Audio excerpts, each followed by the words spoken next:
நம சிவாய.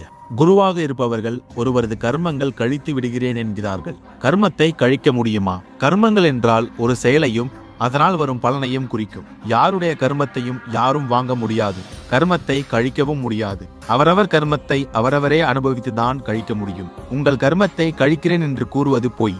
6 கோடி மாயா சக்திகள் இருக்கிறது என்று மாணிக்க வாசகர் கூறியுள்ளார். அது யோக மாயை, போக மாயை ஆகும். யோகத்திலும் மாயைகள் உண்டு. உதாரணம், பல கர்மங்கள் சில்லறை காசு போல சுமக்க முடியாத சுமைகளாகும். கர்மங்கள் தான தர்மங்களால் குறைக்கும் வழிகளும் உள்ளது. கர்மம் கழிய நாம் அனைத்து உடைமைகளையும் செல்வங்களையும் துறந்துவிட வேண்டும். பட்டினத்தார் மற்றும் பத்திரக்கிரியார் போல் துறவியானால் கர்மம் கழியும். இதுபோல் சேவையில் சிறந்தது இறை சேவையாகும். இறை சேவை செய்தால் கர்மமானது புண்ணிய கர்மாவாக மாறும், அதாவது தங்க காசுகளாக மாறும். இதுவே கர்மாவை சுமக்க எளிமையான வழியாகும். துறவில் இறைவனை மட்டும் சரணாகதி என அடைய வேண்டும். கர்மங்களில் மிக பெரியதானது மறுபிறப்பாகும். துறவு என்றும் மறுபிறப்பு ஒழிய வழி காட்டப்படும். சிவம்மா.